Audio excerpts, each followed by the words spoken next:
Late night infomercials are an absolute masterclass in persuasion.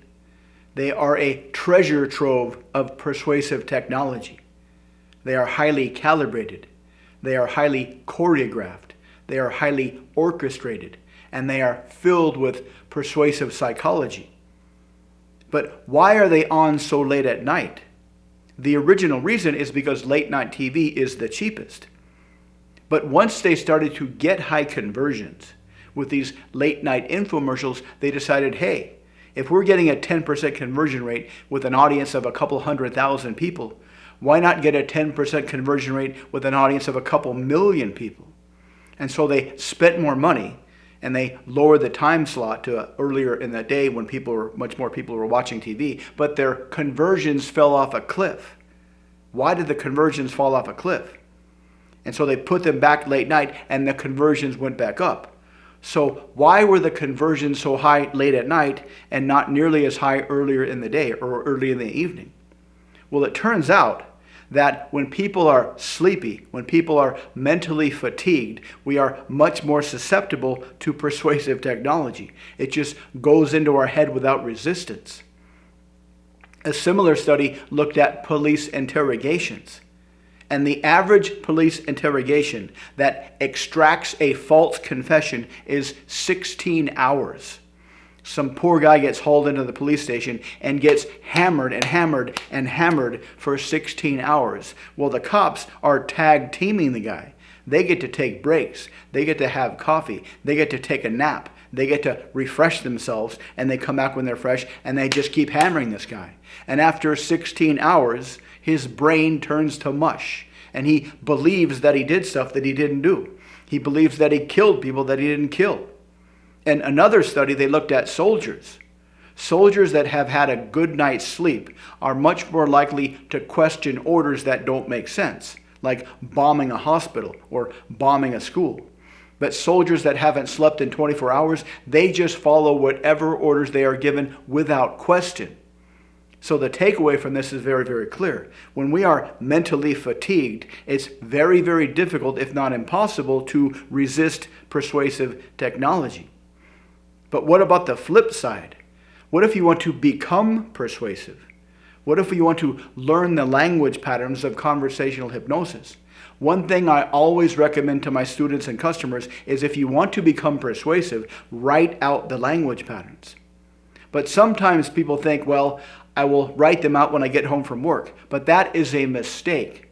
If you want to become persuasive by making the decision to write out the language patterns, doing it early in the morning is the absolute best time to do that.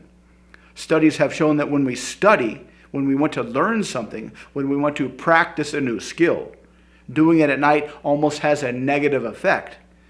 It's almost a waste of time to begin with, but when you're sleepy and you're tired, the thing you're practicing will become more frustrating. You won't be able to remember as much as you want to, and you'll start to develop a negative association with the thing you're trying to study, and you'll stop doing it. So studying in the morning is the best. And so if you want to become very persuasive, so you can persuade other people, you can seduce other people very easily, then write out the patterns early in the morning. Make a decision right now to commit yourself to writing out these patterns for 10, 15, 20 minutes every morning. And if you do this, if you decide to write out these patterns, 3 fantastic things will happen.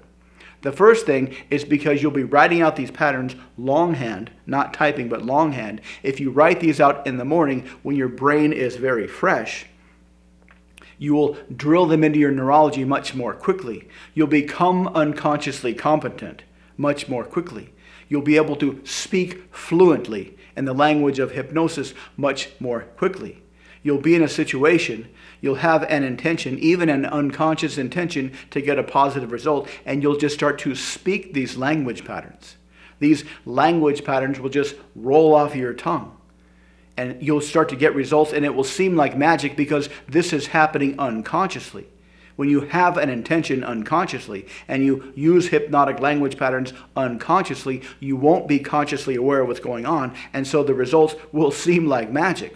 That's the first result. The second is these patterns are just structures. They don't have any content. You need to put in your own content. For example, one of the patterns is the more you X, the more you Y. You need to put in the X and the Y. And so why not put in an X and a Y that makes you feel fantastic about yourself? The more I write out these patterns, the more confident I become. The more I write out these patterns, the more extroverted I become. The more I write out these patterns, the more seductive I become. And when you do that, when you put into the content of these patterns the personality you'd like to have, that will put you in a fantastic mood for the day. You will be ready to conquer the world after doing 10, 20 minutes of writing out these patterns with ideas that are positive about your personality. And the third thing that will happen is you will transform your personality. You will transform your personality into the kind of personality you want to have. If you want to become more extroverted, writing out these patterns will make you more extroverted. If you want to become more persuasive, writing out these patterns will make you more persuasive. If you want to become more charismatic and magnetic, these patterns will make you that way. If you want to make more money, writing out these patterns around the content of making more money will turn your personality into somebody who easily is able to make more money. And so if you want to become the person you want to become, if you want to transform your personality, write out these patterns every morning. And that will change your life. On the flip side, if you're sleepy and tired, avoid all persuasive situations. Don't go car shopping when you're sleepy. Don't go to a timeshare presentation when you're sleepy. And avoid having serious conversations with your spouse or partner when you're sleepy. Because you might say things you wouldn't normally say. You might agree to do things you normally wouldn't agree to because your brain is too tired to resist. Tell your partner that this is a serious thing. You'd love to talk about it, but you'd much rather do it when you're both well rested so you don't make any mistakes. So that's the idea for today. Avoid persuasive situations when you're sleepy and train your brain to be persuasive when you're well rested early in the morning. Do this and you will change your life. If you have any questions, let me know in the comments. Thank you for watching. If you'd like to learn more about how to do this, check out the links below. Thanks for watching. Please like and subscribe, and I'll see you next time.